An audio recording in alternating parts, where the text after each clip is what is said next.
Alors, bon après-midi, chers frères et sœurs. Soyez les bienvenus sur Anjombolo TV. Comme toujours, c'est un réel plaisir pour moi de venir à vous, afin qu'ensemble nous nous rendions au pied du Seigneur de gloire Jésus-Christ pour partager le pain de vie, la parole de Dieu, la bonne nouvelle de l'élection de la grâce, la bonne nouvelle de la prédestination des élus de Dieu au salut. Je me lasse point, chers frères et sœurs, de vous enseigner les mêmes choses. Et comme dirait l'apôtre Paul, pour vous cela est salutaire. Cet après-midi encore, nous parlerons d'élection de la grâce. Nous parlons de prédestination des élus de Dieu au salut. En l'occurrence, je me propose au cours de cette conférence, chers frères et sœurs, de partager avec vous le bonheur de l'homme à qui Dieu impute la justice sans les œuvres, à travers les expériences personnelles de figures bibliques typiques, hein, que sont le fils prodigue de la parabole éponyme, Méphibosheth, fils de Jonathan, fils de Saül, le roi David, Joseph et ses frères, le roi Nebuchadnezzar, roi de Babylone, Job, le peuple d'Israël, Isaac et Sarah, Abraham, Jacob et l'apôtre Paul, dans le but de célébrer une fois encore l'élection de la grâce, la prédestination des élus de Dieu au salut, l'infinie richesse de la grâce de Dieu par sa bonté envers ses élus en Jésus-Christ, la miséricorde de Dieu, les richesses incompréhensibles de Christ et l'infinie grandeur de sa puissance se manifestant avec efficacité par la vertu de sa force, afin que le monde connaisse aujourd'hui la sagesse infiniment variée de Dieu, selon le dessein éternel qu'il a mis à exécution par Jésus-Christ notre Seigneur, en qui nous avons par la foi en lui la liberté de nous approcher de Dieu avec confiance, et ont été faits souverains sacrificateurs pour toujours selon l'ordre de Melchisédek. Il convenait en effet, chers frères et sœurs téléspectateurs de Anjombolo TV, de fermer la bouche une fois pour toutes aux apôtres de l'évangile de la gloire de l'homme. Vains discoureurs et séducteurs qui par esprit de dispute sont rebelles à la vérité, obéissent à l'injustice, retiennent injustement la vérité captive et ont changé la vérité de Dieu en mensonge, sa grâce en dissolution. Lui discute sa gloire qui ne partagera pourtant avec personne, bouleverse l'Église, enseignant pour un gain honteux ce qui ne doit pas être enseigné, s'attachant à des fables judaïques, à des contes profanes et absurdes, et à des commandements d'hommes qui se détournent de la vérité, faisant profession de connaître Dieu, mais le régnant par leurs œuvres, étant d'abominables, rebelles et incapables d'aucune bonne œuvre. Apôtres de l'évangile de la gloire de l'homme, image de la folle prétention de la propre justice, ces gens-là, chers frères et sœurs, sont des ennemis acharnés et haineux de l'évangile de la gloire de Christ, manifesté par l'élection de la grâce et la prédestination des élus de Dieu au salut, reflet de la bonté de Dieu et de l'indignité de l'homme. En effet, chers frères et sœurs, téléspectateurs de Anjombolo TV, plutôt que de célébrer et de se réjouir de la bonté, de la miséricorde et de l'amour de Dieu manifesté par l'élection de la grâce et la prédestination des élus de Dieu au salut, selon qu'il est écrit, Dieu nous a élus avant la fondation du monde, écrit l'apôtre Paul aux Éphésiens. Dieu nous a choisis avant la fondation du monde pour que nous soyons saints et irrépréhensibles devant lui, et non parce que nous l'étions, mais afin que nous le soyons. Nous ayant prédestinés dans son amour à être ses enfants d'adoption par Jésus-Christ selon le bon plaisir de sa volonté, à la louange de la gloire de sa grâce qu'il nous a accordée en son bien-aimé. Il rejette d'aveuglement l'élection de la grâce et la prédestination des élus de Dieu au salut, les accusant fallacieusement d'être un horrible décret déshonorant Dieu et le dépeignant sous des traits plus hideux que le diable même, voulant ainsi chers frères et sœurs, téléspectateurs de Anjombolo TV, comme si la loi constituait une option plus excellente. Elle qui n'est ni moins ni plus que le ministère de la condamnation, le ministère de la mort, pour reprendre les expressions de l'apôtre Paul, le ministère de la malédiction. Ignorer l'inaccessibilité du salut à l'homme en dehors de l'élection de la grâce, qui nous le diront jamais assez, n'est pas un plan de condamnation comme la loi, mais bien plutôt de miséricorde divine selon qu'il est écrit. Je fais grâce à qui je fais grâce et miséricorde à qui je fais miséricorde. Je ferai miséricorde à qui je fais miséricorde et j'aurai compassion de qui j'ai compassion. À cet égard, chers frères et sœurs, relevons que l'élection de la grâce ne dit aucunement « je condamnerai qui je condamnerai ». Tant pis. Avec le risque bien réel de condamner même l'innocent. Mais il est plutôt écrit, vous le savez, je fais grâce à qui je fais grâce et miséricorde à qui je fais miséricorde. Exode 33, 19. Je ferai miséricorde à qui je fais miséricorde et j'aurai compassion de qui j'ai compassion. Romains 9, 15. En cela donc, chers frères et sœurs téléspectateurs de Anjombolo TV, l'élection de la grâce est une option plus excellente que la loi qui produit la colère de Dieu et condamne tous les hommes sans exception, selon qu'il est écrit. Or, nous savons que tout ce que dit la loi, elle le dit afin que toute bouche soit fermée et que tout le monde soit reconnu coupable devant Dieu. Car nul ne sera justifié devant lui par les œuvres de la loi, puisque c'est par la loi que vient la connaissance du péché. Mais maintenant, chers frères et sœurs, sans la loi, explique l'apôtre Paul, est manifestée la justice de Dieu à laquelle rendent témoignage la loi et les prophètes. Justice de Dieu par la foi en Jésus-Christ pour tous ceux qui croient. Il n'y a point de distinction, poursuit-il, car tous, juifs et païens, ont péché et sont privés de la gloire de Dieu et sont gratuitement justifiés par sa grâce, par le moyen de la rédemption qui est en Jésus-Christ. C'est lui que Dieu a destiné par son sang à être, pour ceux qui croiraient, victime propitiatoire, afin de montrer sa justice parce qu'il avait laissé impunis les péchés commis auparavant au temps de sa patience, afin, dis-je, de montrer sa justice dans le temps présent de manière à être juste tout en justifiant celui qui a la foi en Jésus-Christ. Où donc est le sujet de se glorifier? Il est exclu, répond-il. Par quelle loi? Pas la loi des œuvres, non, mais par la loi de la foi, ou plutôt par la loi du don de la foi. Car nous pensons, écrit-il, que l'homme est justifié par la foi sans les œuvres de la loi, ou plutôt, car nous pensons que l'homme est justifié par le moyen du don de la foi sans les œuvres de la loi. C'est pourquoi, explique-t-il, les héritiers le sont par la foi, pour que ce soit par grâce. Or, à celui qui fait une œuvre, le salaire est imputé, non comme une grâce, mais comme une chose due. Et à celui qui ne fait point d'œuvre, mais qui croit en celui qui justifie l'impie, sa foi lui est imputée à justice. Car si les héritiers le sont par la loi, explique-t-il, la foi est vaine et la promesse inconditionnelle est anéantie. Parce que la loi, explique-t-il, produit la colère de Dieu et que là où il n'y a point de loi, il n'y a point non plus de transgression. Chers frères et sœurs téléspectateurs de Anjombolo TV, ayant donc au moyen de l'élection de la grâce et de la prédestination une telle espérance sûre et solide qui procède de la miséricorde divine et constitue donc un acte d'amour en comparaison de la colère de Dieu que produit la loi qui nous condamne tous, inutile et impuissante à conduire l'homme au salut parce que le péché la rend sans force. Comment ne pas être euphorique et ne pas se réjouir avec le fils prodigue de la parabole éponyme, lequel, en dépit de son indignité, vous le savez, fut à son retour à la maison paternelle, accueilli avec faste par son père, qui, ému de compassion, courut se jeter à son cou et le baisa, ordonna qu'on lui mette la plus belle robe, un anneau au doigt, des souliers aux pieds, qu'on égorge le veau gras, qu'on le mange pour s'égayer et se réjouir du retour du fils prodigue à la maison paternelle. Lui qui était mort et qui est revenu à la vie, lui qui était perdu et qui est retrouvé. Illustration parfaite, croyez-moi chers frères et sœurs, du bonheur de l'homme à qui Dieu impute la justice sans les œuvres, selon qu'il est écrit.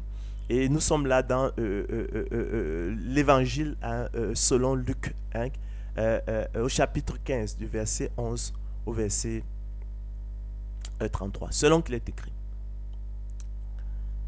Jésus dit encore, un homme avait 2 fils. Le plus jeune dit à son père, mon père, donne-moi la part de bien qui doit me revenir. Et le père leur partagea son bien. Peu de jours après, le plus jeune, ayant tout ramassé, partit pour un pays éloigné, où il dissipa son bien en vivant dans la débauche. Lorsqu'il eut tout dépensé, une grande famine survint dans ce pays et il commença à se trouver dans le besoin. Il alla se mettre au service d'un des habitants du pays, qu'il envoya dans ses champs garder les pourceaux. Il aurait bien voulu se rassasier des carouges que mangeaient les pourceaux, mais personne ne lui en donnait. Étant rentré en lui-même, il se dit, combien de mercenaires chez mon père ont du pain en abondance, et moi ici, je meurs de faim.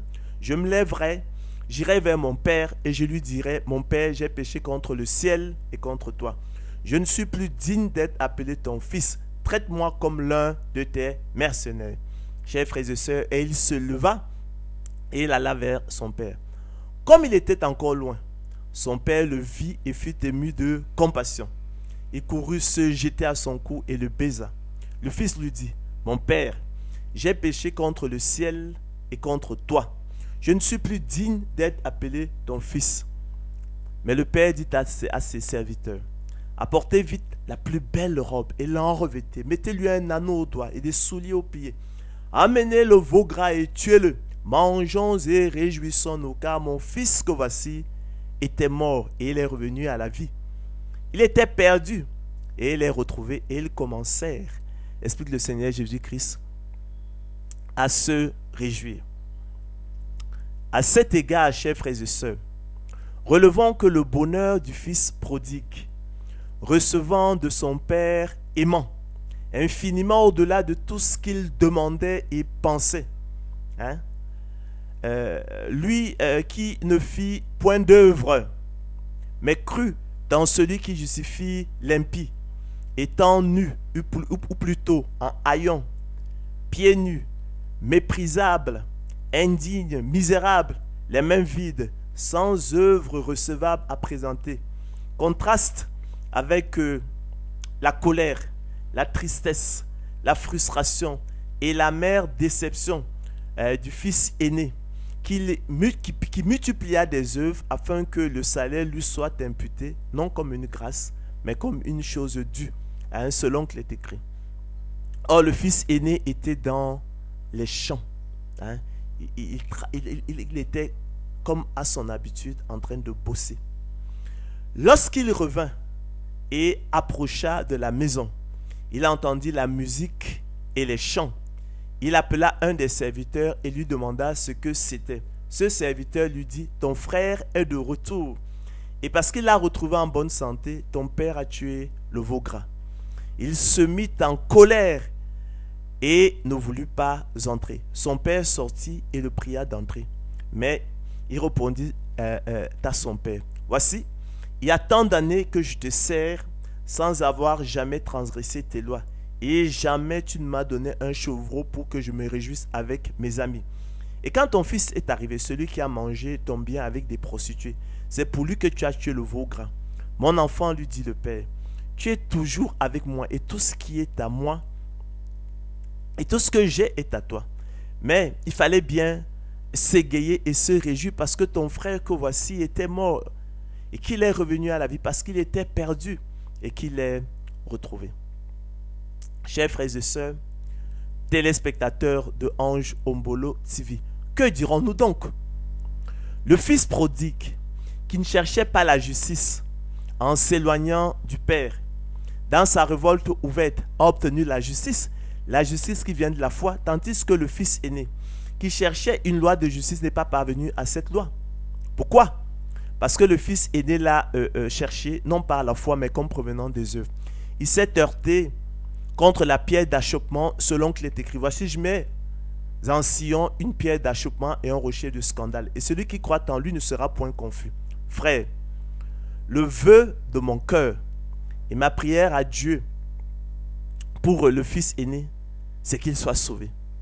Et de même que le fils prodigue a autrefois désobéi et que par la grâce souveraine et inconditionnelle de Dieu, il a maintenant obtenu miséricorde, que de même le fils aîné est maintenant désobéi, afin que, par la miséricorde qui a été faite au fils prodigue, il obtienne aussi miséricorde. Je lui rends le témoignage qu'il a du zèle pour Dieu. Il revenait encore du champ. Il était au champ pendant que son frère dissipait le bien de son père. Donc je lui rends le témoignage qu'il a du zèle pour Dieu, mais sans intelligence. Ne connaissant pas la justice de Dieu et cherchant à établir sa propre justice, il ne s'est pas soumis à la justice de Dieu. Car Christ est la fin de la loi pour la justification de tous ceux qui croient. En effet, chers frères et sœurs, Moïse définit ainsi la justice qui vient de la loi. L'homme qui mettra ces choses en pratique vivra par elles. Mais voici comment parle la justice qui vient de la foi. À celui qui ne fait point d'œuvre, mais qui croit en celui qui justifie l'impie, sa foi lui est imputée à justice. Et que nul ne soit justifié devant Dieu par la foi, cela est évident, puisqu'il est dit, le juste vivra par la foi. Or, la loi ne procède pas de la foi. Ainsi, Christ nous a rachetés de la malédiction de la loi, étant devenu malédiction pour nous, car il est écrit, maudit quiconque est pendu au bois, afin que nous ressuscitions par le moyen du don de la foi, l'esprit qui avait été promis. Quoi donc? Ce que le fils aîné cherche, il l'a pour obtenir, mais l'élection l'a obtenu. Car nous pensons, écrit l'apôtre Paul, que l'homme est justifié par le moyen du don de la foi, sans les œuvres de la loi, selon qu'il est écrit. Alors, Dieu nous a sauvés, élus de Dieu, et nous a adressé une sainte vocation, non à cause de nos œuvres, mais selon son propre dessein, et selon la grâce qui nous a été donnée en Jésus-Christ avant les temps éternels. Car nous aussi, explique l'apôtre Paul à Tite, nous étions autrefois insensés, désobéissants, égarés, asservis à toute espèce de convoitise et de volupté, vivant dans la méchanceté et dans l'envie, dignes d'être haïs et nous haïssant les uns les autres. Mais lorsque la bonté de Dieu notre Sauveur et son amour pour les hommes ont été manifestés, il nous a sauvés. Non à cause des œuvres de justice que nous aurions faites, on ne peut pas être plus clair, mais selon sa miséricorde, par la nouvelle naissance opérée par le Saint-Esprit qu'il a répandu sur nous avec abondance par Jésus-Christ notre Sauveur, afin que, justifiés par sa grâce, déclarés juste par sa grâce, nous devenions en espérance héritiers de la vie éternelle. Cette parole, écrit l'apôtre Paul, est certaine. Et je veux que tu affirmes ces choses afin que ceux qui ont cru en Dieu s'appliquent à pratiquer de bonnes œuvres. Voilà ce qui est bon et utile aux hommes. Mais évite les discussions folles, les généalogies, les querelles, les disputes relatives à la loi, car elles sont vaines et inutiles. Chers frères et sœurs, téléspectateurs de Ange Mbolo TV, le bonheur de l'homme à qui Dieu impute la justice sans les œuvres, n'est-il que pour le fils prodigue, la parabole éponyme? Ce bonheur n'est-il pas aussi celui de Méphibosheth, fils de Jonathan, fils de Saül, boiteux des 2 pieds, et envers qui le roi David usa de la bonté de Dieu, non en raison d'une excellence particulière en Méphibosheth, dont l'handicap physique, vous l'imaginez bien, symbolise parfaitement l'indignité, mais à cause de Jonathan, son père, et ami de David, selon qu'il est écrit. Et nous sommes là dans l'Ancien Testament, 2 Samuel 8, 15 à 9, 13. Alors, David régna sur Israël. Il faisait droit et justice à tout son peuple.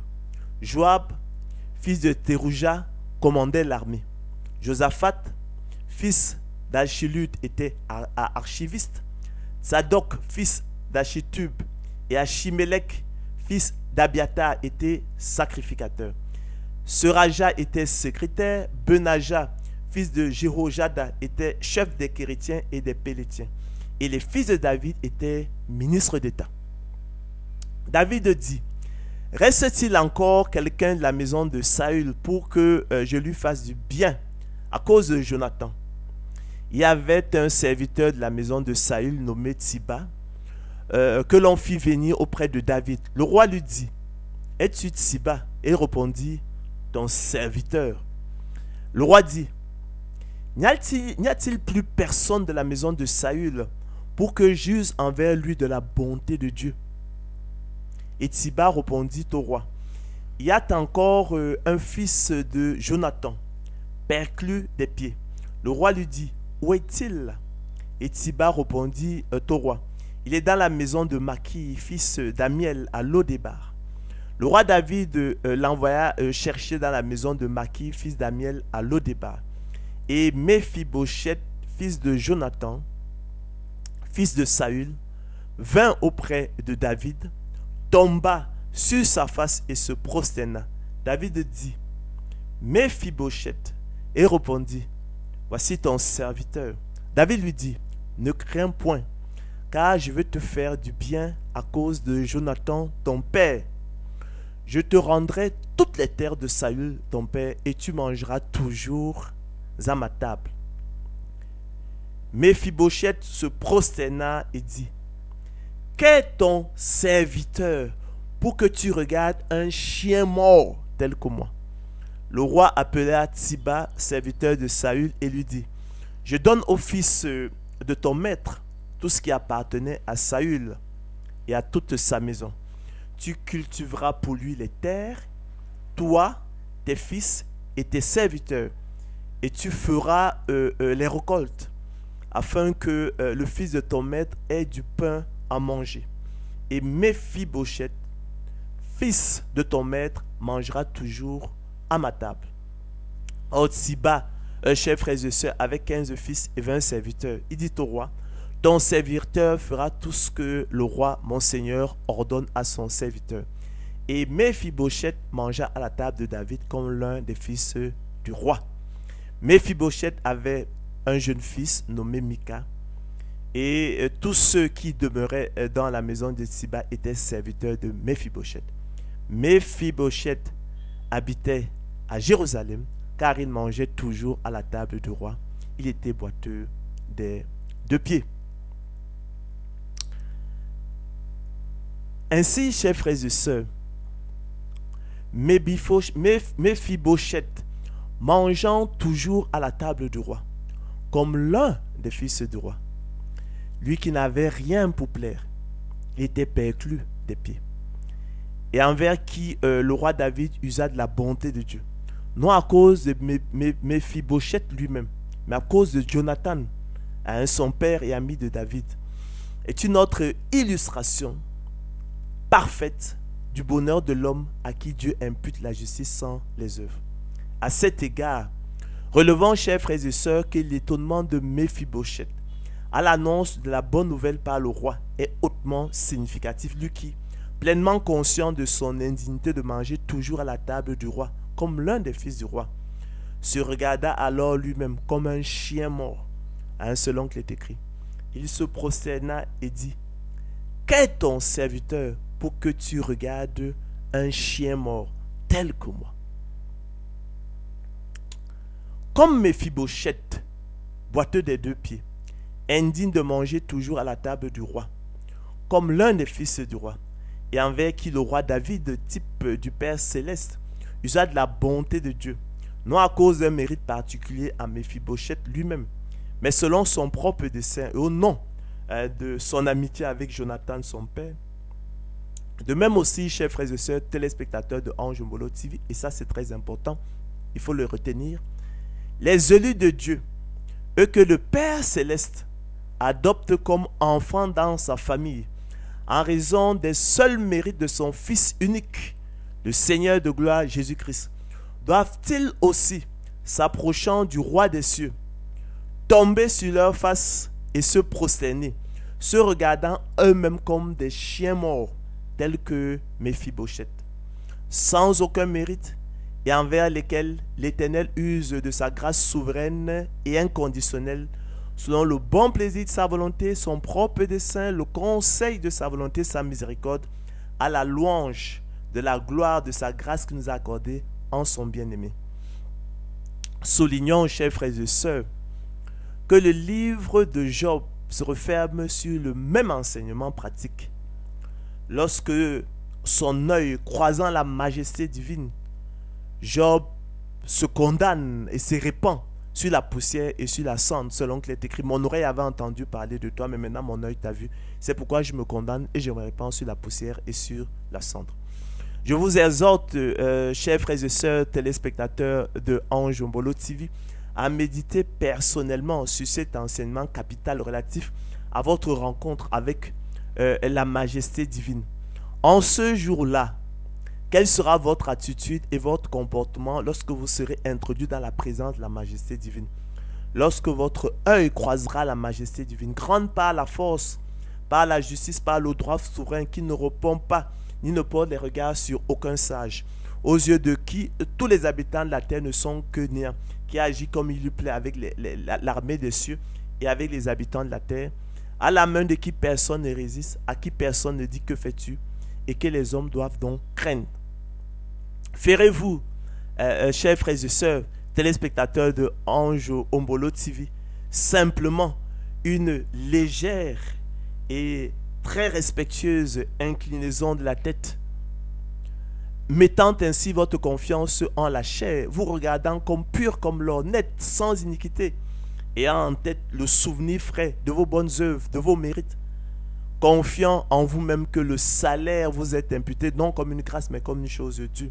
Ou alors, ferez-vous comme Méphibosheth, conscient de votre indignité, de votre impureté, de votre néant? Tomberez-vous sur votre face et vous prosternant, lui direz-vous: qu'est ton serviteur pour que tu regardes un chien mort tel que moi? Ferez-vous comme Job, qui se condamna lui-même et se répandit sur la poussière et sur la cendre, selon qu'il est écrit: mon oreille avait entendu parler de toi, mais maintenant mon œil t'a vu. C'est pourquoi je me condamne et je me répands sur la poussière et sur la cendre. Relevons, chers frères et sœurs, que Méphibosheth, fils de Jonathan, fils de Saül, avait pour seul mérite, si tant est que cela soit un mérite, d'être le fils de Jonathan, son père. Mes chers frères et sœurs, téléspectateurs de Ange Ombolo TV, sérieusement, choisit-on réellement sa famille, sa race, son père, sa mère? Non. Il n'est pas au pouvoir de l'homme de choisir son père. Et comme dirait Maxime le Forestier, l'homme naît quelque part selon le bon plaisir de la volonté de Dieu.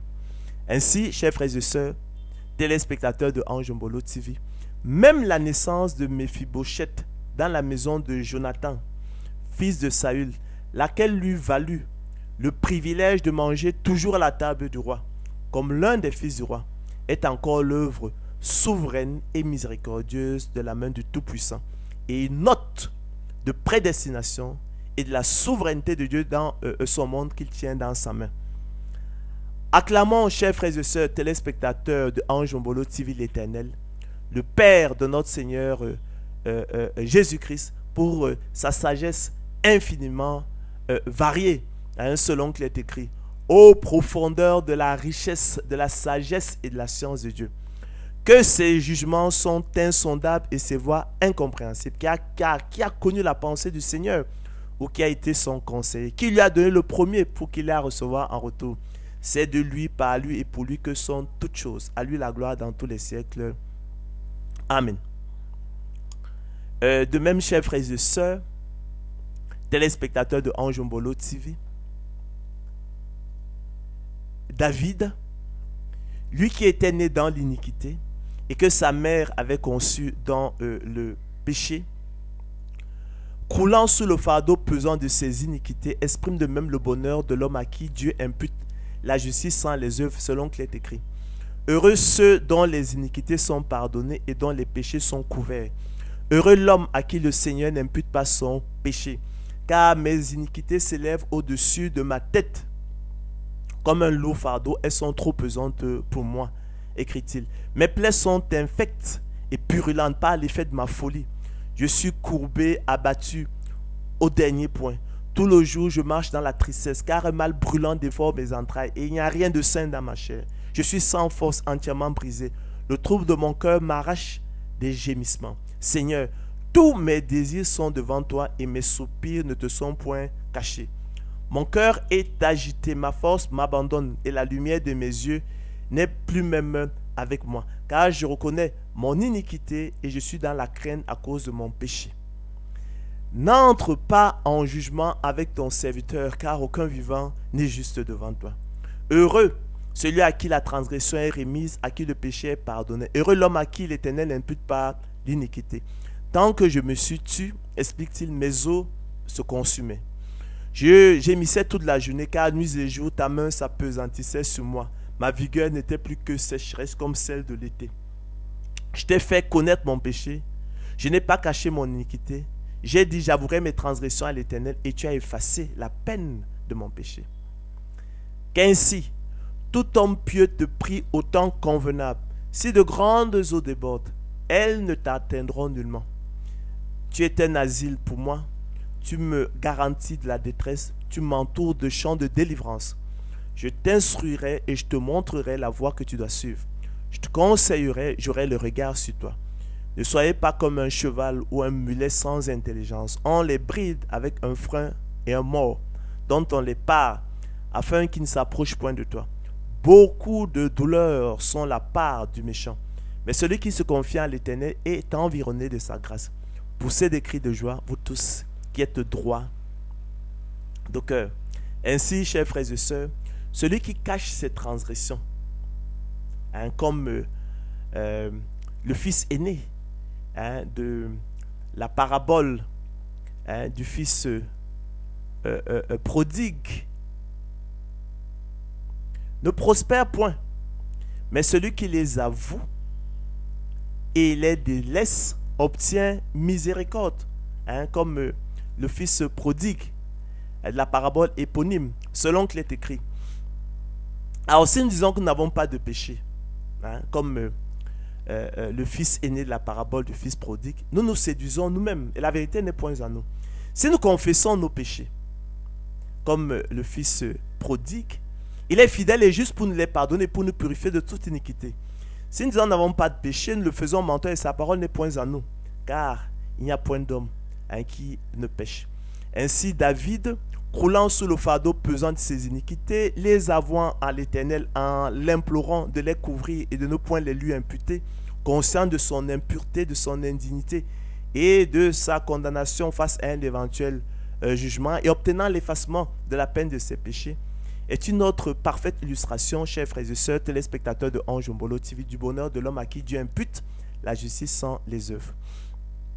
De même, l'épisode du gouverneur Joseph demandant à ses frères qui jadis le haïrent, complotèrent même de lui ôter la vie et le vendirent comme esclave, de raconter à son père Jacob toute sa gloire en Égypte et lui adressant l'invitation de le rejoindre dans le pays d'Égypte avec toute sa famille pour leur sauver la vie, illustre aussi parfaitement, chers frères et sœurs, le bonheur de l'homme à qui Dieu impute la justice sans les œuvres selon qu'il est écrit.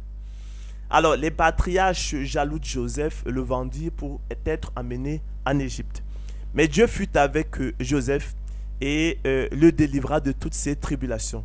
Il lui donna de la sagesse et lui fit trouver grâce devant Pharaon, roi d'Égypte, qu'il établit gouverneur d'Égypte et de toute sa maison. Il survint une famine dans tout le pays d'Égypte et dans celui de Canaan. La détresse était grande et nos pères ne trouvaient pas de quoi se nourrir. Jacob apprit qu'il y avait du blé en Égypte et il y envoya nos pères une première fois.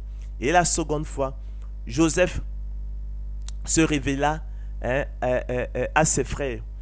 Puis Joseph envoya chercher son père Jacob et toute sa famille, composée de 75 personnes, selon qu'il est écrit. Joseph dit à ses frères, je suis Joseph, votre frère, que vous avez vendu pour être amené en Égypte. Maintenant, ne vous affligez pas et ne soyez pas fâchés de m'avoir vendu pour être conduit ici, car c'est pour vous sauver la vie que Dieu m'a envoyé devant vous. Voilà 2 ans que la famine est dans le pays et pendant 5 années encore, il n'y aura ni labour ni moisson. Dieu m'a envoyé devant vous pour vous faire subsister dans le pays et pour vous faire vivre par une grande délivrance. Ce n'est donc pas vous qui m'avez envoyé ici, mais c'est Dieu. Il m'a établi père de Pharaon, maître de toute sa maison et gouverneur de tout le pays d'Égypte. Hâtez-vous de remonter auprès de mon père et vous lui direz, ainsi a parlé ton fils Joseph. Dieu m'a établi seigneur de toute l'Égypte. Descends vers moi, ne tarde pas. Tu habiteras dans le pays de Goshen et tu seras près de moi. Toi, tes fils et les fils de tes fils, tes brebis et tes bœufs et tout ce qui est à toi. Là, je te nourrirai, car il y aura encore 5 années de famine. Et ainsi, tu ne paieras point, toi, ta maison et tout ce qui est à toi. Vous voyez de vos yeux, et mon frère Benjamin voit de ses yeux, que c'est moi-même qui vous parle. racontez à mon père toute ma gloire en Égypte et tout ce que vous avez vu. Et vous ferez descendre ici mon père au plus tôt. Chers frères et sœurs, téléspectateurs de Ange Mbolo TV, les frères de Joseph, descendant en Égypte à l'invitation de Joseph, habitant dans une propriété dans le pays d'Égypte, dans la meilleure partie du pays, dans la contrée de Ramsès, sous la protection de Joseph, gouverneur du pays d'Égypte, père de Pharaon et maître de toute sa maison, échappant à une grande détresse causée par une longue famine sévère ravageant tous les pays, ayant ainsi la vie sauve. Eux qui autrefois haïrent Joseph complotèrent de lui ôter la vie et le vendirent comme esclave, est une autre parfaite illustration du bonheur de l'homme à qui Dieu impute la justice sans les œuvres, si certains en doutaient encore. De même, Joseph lui-même, heureux de toute sa gloire en Égypte, sauveur d'Israël, réalisant contre son gré le dessein arrêté d'avance par Dieu, et qui lui fut révélé avec puissance à l'âge de 17 ans, à travers 2 songes prémonitoires de l'enfant qui vécut l'arrachement de la maison paternelle comme un enlèvement et un vol, demandant avec angoisse et vainement à ses frères jaloux, sanguinaires et haineux de lui faire grâce, mais qui ne l'écoutèrent point, mais le vendit comme esclave pour se débarrasser de lui et anéantir ainsi ses rêves, disait-il, à des Ismaélites qui l'amenèrent en Égypte contre son gré, illustre également parfaitement le bonheur de l'homme à qui Dieu impute la justice sans les œuvres. De même, chers frères et sœurs, l'expérience de Nebuchadnezzar, roi de Babylone, louant, exaltant et glorifiant le roi des cieux, après son humiliation et son repentir, le Très-Haut après, le temps marqué, lui a rendu la gloire de son royaume, sa magnificence et sa splendeur, illustre également parfaitement le bonheur de l'homme à qui Dieu impute la justice sans les œuvres, selon qu'il est écrit. Et nous sommes là dans le livre de Daniel, le chapitre 4, verset 1 au verset 37. Nebuchadnezzar, roi à tous les peuples, aux nations, aux hommes de toute langue qui habitent sur toute la terre, que la paix vous soit donnée avec abondance. Il m'a semblé bon de faire connaître les signes et les prodiges que le Dieu suprême a opérés à mon égard. Que ces signes sont grands, que ces prodiges sont puissants. Son règne est un règne éternel et sa domination subsiste de génération en génération. Moi, Nebuchadnezzar, je vivais tranquille dans ma maison et heureux dans mon palais. Comme le roi Nebuchadnezzar se promenait dans le palais royal à Babylone, le roi prit la parole et dit: n'est-ce pas ici Babylone la grande que j'ai bâtie comme résidence royale par la puissance de ma force et pour la gloire de ma magnificence? Chers frères et sœurs téléspectateurs de Ange Mbolo TV, la parole était encore dans la bouche du roi qu'une voix descendit du ciel. Apprends, roi Nebuchadnezzar, qu'on va t'enlever le royaume. On te chassera du milieu des hommes, tu auras ta demeure avec les bêtes de champ. On te donnera, comme au bœuf, de l'herbe à manger. Et 7 ans passeront sur toi, jusqu'à ce que tu saches que le Très-Haut domine sur le règne des hommes, qu'il le donne à qui il lui plaît et qu'il y élève le plus vil des hommes. Au même instant, la parole s'accomplit sur Nebuchadnezzar. Il fut chassé du milieu des hommes. Il mangea de l'herbe comme les bœufs. Son corps fut trempé de la rosée du ciel jusqu'à ce que ses cheveux crussent comme les plumes des aigles et ses ongles comme ceux des oiseaux. Après le temps marqué, moi, Nebuchadnezzar, je levai les yeux vers le ciel et la raison me revint. J'ai béni le Très-Haut, j'ai loué et glorifié celui qui vit éternellement, celui dont la domination est une domination éternelle, dont le règne subsiste de génération en génération. Tous les habitants de la terre ne sont à ses yeux que néant. Il agit comme il lui plaît avec l'armée des cieux et avec les habitants de la terre. Il n'y a personne qui résiste à sa main et qui lui dise: que fais-tu? En ce temps, la raison me revint, dit-il. La gloire de mon royaume, ma magnificence et ma splendeur me furent rendues. Mes conseillers et mes grands me redemandèrent. Je fus rétabli dans mon royaume et ma puissance ne fit que s'accroître. Maintenant, moi, Nebuchadnezzar, je loue, j'exalte, je glorifie le roi des cieux, dont toutes les œuvres sont vraies et les voies justes, et qui peut abaisser ceux qui marchent avec orgueil. Ainsi, chers frères et sœurs, le roi Nebuchadnezzar, louant, exaltant et glorifiant le roi des cieux, dont toutes les œuvres sont vraies, les voies justes, et qui peut abaisser ceux qui marchent avec orgueil, rétabli par le Très-Haut dans son royaume, auquel l'Éternel ne fit que donner l'accroissement à la puissance, la gloire, la splendeur et la magnificence, reconnaissant qu'il devait tout, non à la puissance de sa force, mais à la bonté du Très-Haut, qui domine sur le règne des hommes, le donne à qui il lui plaît, et y élevant le plus vil des hommes, illustre donc également parfaitement le bonheur de l'homme à qui Dieu impute la justice sans les œuvres. De même, l'expérience de Job, cet homme intègre et droit, il craignait Dieu, vous le savez, il se détournait du mal, se condamnant et se repentant sur la poussière et sur la cendre, lorsque son œil vit Dieu, de sa folie d'obscurcir les desseins de Dieu en parlant sans les comprendre, de merveilles qui le dépassent et qui ne conçoit pas, et qui fut alors établi dans son premier état après son humiliation et son repentir, l'Éternel lui accordant même le double de tout ce qu'il avait possédé, illustre également le bonheur de l'homme à qui Dieu impute la justice sans les œuvres, selon qu'il est écrit. Et nous sommes là, chers frères et sœurs, dans Job 42, 1 à 17. Job répondit à l'Éternel: je reconnais que tu peux tout et que rien ne s'oppose à tes pensées. Quel est celui qui a la folie d'obscurcir mes desseins?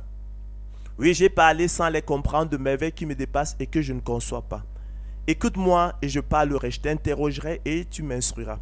Mon oreille avait entendu parler de toi, mais maintenant mon œil t'a vu. C'est pourquoi je me condamne et je me répands sur la poussière et sur la cendre. Alors l'Éternel, après que l'Éternel eut adressé ces paroles à Job, il eut égard à Job. L'Éternel rétablit Job dans son premier état et l'Éternel lui accorda le double de tout ce qu'il avait possédé. Les frères, les sœurs et les anciens amis de Job vinrent tous le visiter et ils mangèrent avec lui dans sa maison. Ils le plaignirent et le consolèrent de tous les malheurs que l'Éternel avait fait venir sur lui. Et chacun lui donna un késita et un anneau d'or. Pendant ces dernières années, Job reçut l'Éternel plus de bénédictions qu'il en avait reçues dans les premières. Il posséda 14 000 brebis, 6 000 chameaux, 1000 paires de bœufs et 1000 ânesses. Il eut 7 fils et 3 filles. Il donna à la première le nom de Gémina, j'ignore la signification de ce nom, à la seconde celui de Ketsa, et à la troisième celui de Keren Apuk. Il n'y avait pas dans tout le pays d'aussi belles femmes que les filles de Job. Leur père leur accorda une part d'héritage parmi leurs frères. Job vécut après cela 140 ans. Il vit ses fils et les fils de ses fils jusqu'à la 4e génération. Et Job mourut âgé et rassasié de jours. Ainsi, le rétablissement de Job dans son premier état, après son humiliation et son repentir, l'Éternel lui accordant même le double de tout ce qu'il avait possédé. Lui qui précédemment, jusqu'à son dernier soupir, voulait défendre son innocence et sa propre justice, reconnaissant à présent son indignité, son impureté et son néant face à la majesté divine, illustre aussi parfaitement, chers frères et sœurs, le bonheur de l'homme à qui Dieu impute la justice sans les œuvres.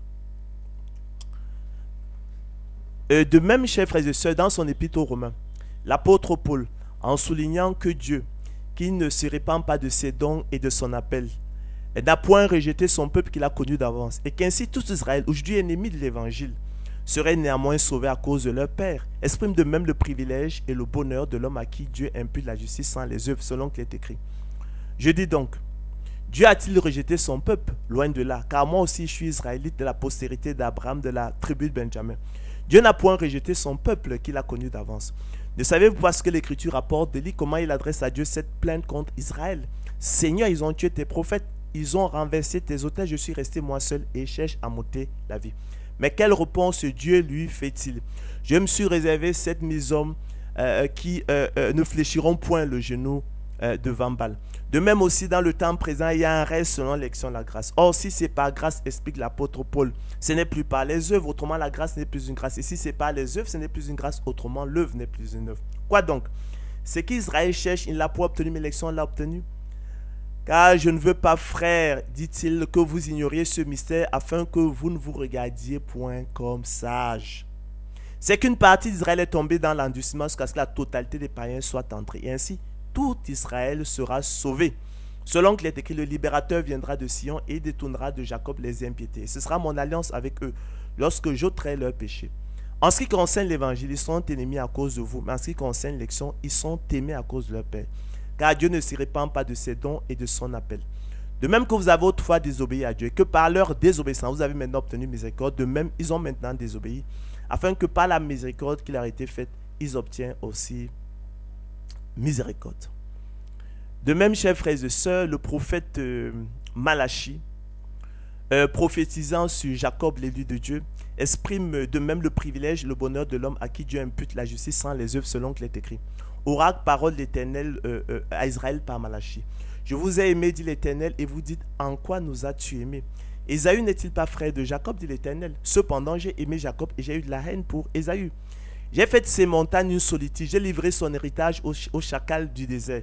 Et si Édom dit, nous sommes détruits, nous relèverons les ruines. Ainsi parle l'Éternel des armées, qu'ils bâtissent et je renverserai. Et on les appellera pays de la méchanceté, peuple contre lequel l'Éternel est irrité pour toujours. Vos yeux le verront et vous direz, grand est l'Éternel par-delà les frontières d'Israël.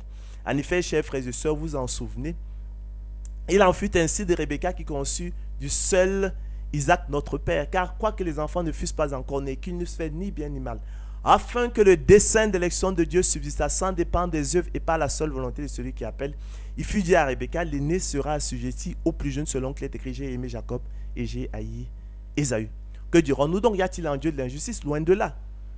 Car il a dit à Moïse, je ferai miséricorde à qui je fais miséricorde et j'aurai compassion de qui j'ai compassion. Ainsi donc, cela ne dépend ni de celui qui veut, ni de celui qui court, mais de Dieu qui fait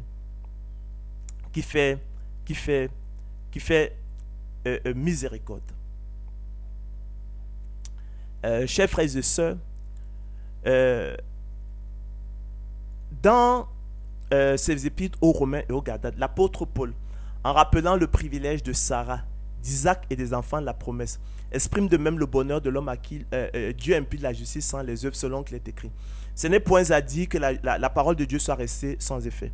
Car tous ceux qui descendent d'Israël ne sont pas Israël. Et pour être les enfants d'Abraham, ils ne sont pas tous sa postérité. Mais il est dit, en Isaac sera nommé pour toi une postérité. C'est-à-dire que ce ne sont pas les enfants de la chair qui sont enfants de Dieu, mais que ce sont les enfants de la promesse qui sont regardés comme la postérité. Voici en effet la parole de la promesse. Je viendrai à cette même époque et Sarah aura un fils.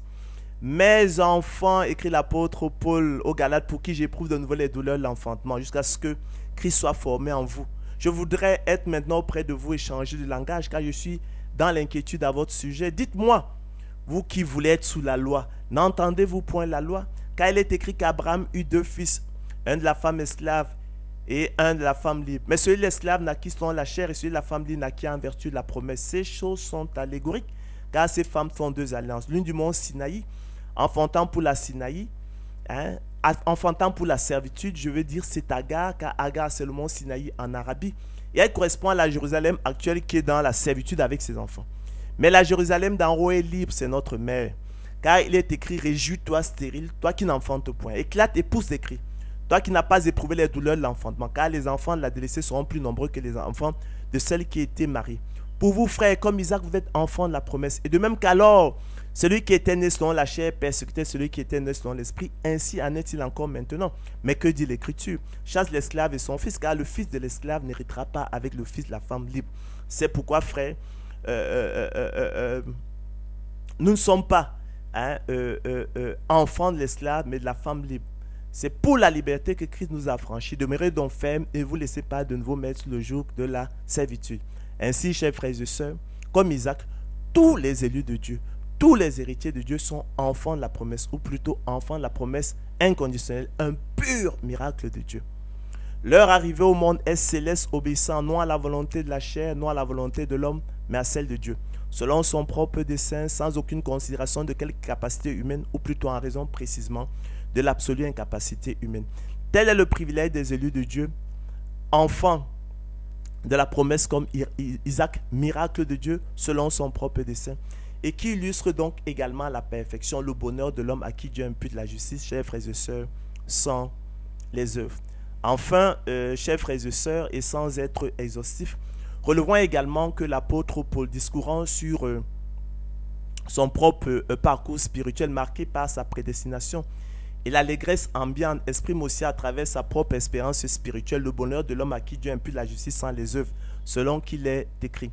Je vous déclare, frère, que l'évangile qui est annoncé par moi n'est pas de l'homme, car je ne l'ai reçu ni appris ni appris d'un homme, mais par une révélation de Jésus-Christ. Vous avez su en effet quelles étaient autrefois ma conduite dans le judaïsme, comment je persécutais à outrance et ravageais l'église de Dieu, et comment j'étais plus avancé dans le judaïsme que beaucoup de ceux de mon âge et de ma nation, étant animé d'un zèle excessif pour les traditions de mes pères.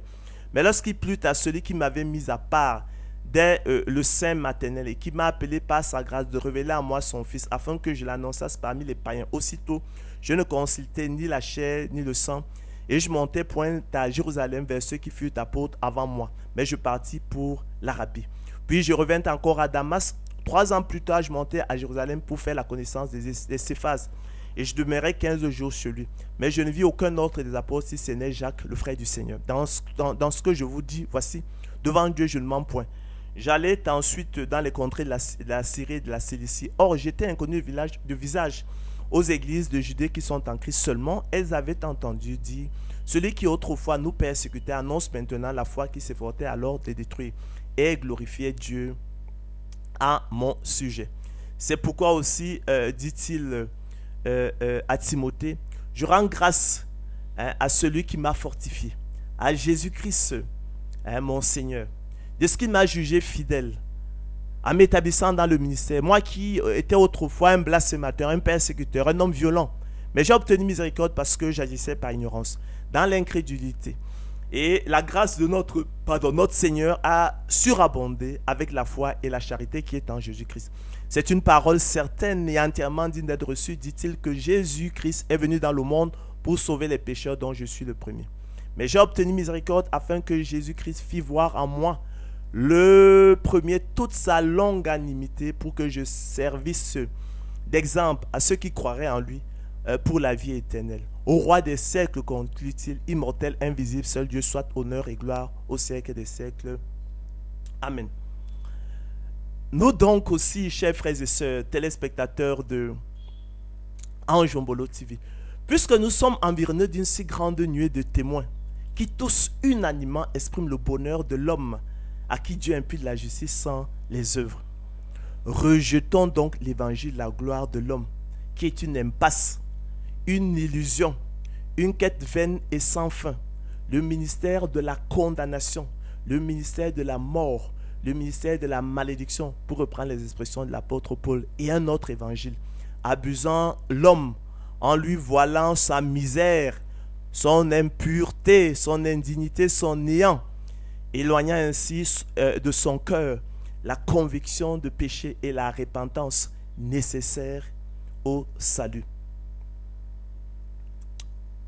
En conséquence, chers frères et sœurs, ne vous laissez pas entraîner par des doctrines diverses et étrangères, car il est bon que le cœur soit affermi par la grâce et non par des aliments qui n'ont servi de rien à ceux qui s'y sont attachés, comme le fils aîné de la parabole du fils prodigue qui n'en a récolté que colère, tristesse, nous avons vu frustration et amère déception.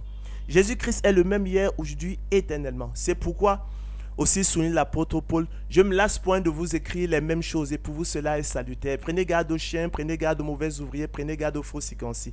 Car les circoncis, c'est nous qui rendons à Dieu notre culte par l'Esprit de Dieu, qui nous glorifions en Jésus-Christ et qui ne mettons point notre confiance en la chair. Moi aussi, cependant, dit-il, j'aurais sujet de mettre ma confiance en la chair. Si quelque autre croit pouvoir se confier en la chair, je le puis bien davantage. Moi, circoncis le 8e jour de la race d'Israël, la tribu de Benjamin, hébreu né d'hébreu. Quant à la loi pharisien, quant aux ailes, persécutait l'Église, irréprochable à l'égard de la justice de la loi. Mais ces choses qui étaient pour moi des gains, je les ai regardées comme de la boue à cause de Christ. Et même je regarde toutes choses comme de la boue à cause de l'excellence de la connaissance de Jésus-Christ, mon Seigneur, pour lequel j'ai renoncé à tout. Et je les regarde comme une perte afin de gagner Christ et d'être trouvé en lui, non avec ma justice, celle qui vient de la loi, mais avec celle qui s'obtient par la foi en Christ, la justice qui vient de Dieu par la foi, ou plutôt la justice qui vient de Dieu par le moyen du don de la foi. En effet, nous savons que la loi est spirituelle, mais moi je suis charnel, vendu au péché. Comprenez-le, car je ne sais pas ce que je fais, je ne comprends pas ce que je fais, écrit l'apôtre Paul.